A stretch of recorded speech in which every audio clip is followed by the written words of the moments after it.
ప్రభువైన యేసుక్రీస్తు నామమున మీ అందరికీ వందనాలు. ఈరోజు దేవుని సేవకులైన డీజీఎస్ దినకరన్ గారు రచించిన నా పరలోక దర్శనం పుస్తకములోని ఒక ఆశీర్వాదకరమైన భాగాన్ని మీతో పంచుకోబోతున్నాను. దేవుడు తన సేవకునికి అనుగ్రహించిన ఈ అనుభవం ద్వారా మనం పరలోక మహిమను గురించి కొంత తెలుసుకుని ప్రభువుకు మరింత దగ్గరగా నడవడానికి ప్రోత్సహించుకుందాం. దేవుడు మన హృదయాలతో మాట్లాడునుగాక. నా బాల్యంలోని శ్రమలు.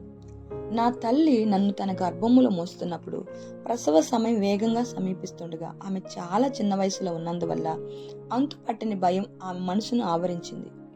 ఒకరోజు ఆమె చర్చిలో ఎవ్వరు లేనప్పుడు మోకరించి హన్నాల తన హృదయంలోని దుఃఖాన్ని ప్రభువుకు తెలియజేస్తూ ప్రార్థించింది.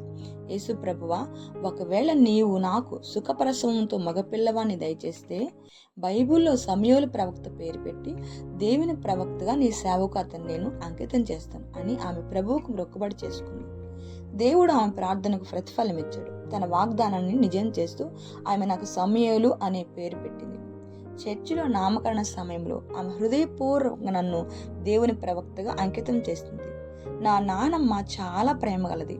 తన మనముడు ఏదో ఒక రోజు గొప్ప పేరు ప్రఖ్యాతులతో సూర్యునిలా ప్రకాశిస్తాడని ఆమె బహిరంగంగా ప్రకటించింది. ప్రతి నానమ్మ ఇలాగే చేస్తుంది. ఆ విధంగా సూర్యుడు అనే అర్థం గల దినకరన్ అనే పేరు నా పేరుకు కలిపింది.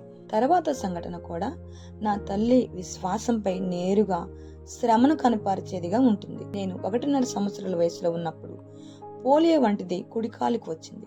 ఇటువంటి వ్యాధికి చికిత్స చేసేంత స్థాయికి వైద్య శాస్త్రం ఆ కాలంలో ఇంకా ఎదగలేదు. వైద్యులు నా తల్లితో ఇక ఆ కాలు ఎప్పటికీ సాధారణ స్థితికి రాదని చెప్పారు. నా తల్లి గుండె బ్రద్దలైనంత పనైంది. ఎలాగైతేనే ఒకరోజు నా జీవితం ఎలా దేవునికి అంకితం చేయబడిందో ఆమె గుర్తు చేసుకుంది. ఆ విధంగా ఆమె సహాయం కోసం మరొకసారి దేవుని వైపు చూసింది. ఆమె చర్చికి వెళ్ళి, ప్రియ ప్రభువా, నేను నా కుమారుని ఒక ప్రవక్తగా నీ సేవ చేయడానికి అంకితం చేశాను. కానీ అతడు జీవితాంతం వైకల్యమున్న కాళ్ళతో ఈడ్చుకుంటూ నడుస్తూ నీకు ఏ విధంగా సేవ చేయగలడు? దయచేసి అతన్ని స్వస్థపరచు. నా వాగ్దానం ప్రకారం నేను అతన్ని నీ చేతికి అప్పగిస్తాను అని ప్రభువును ఏడుకుంది.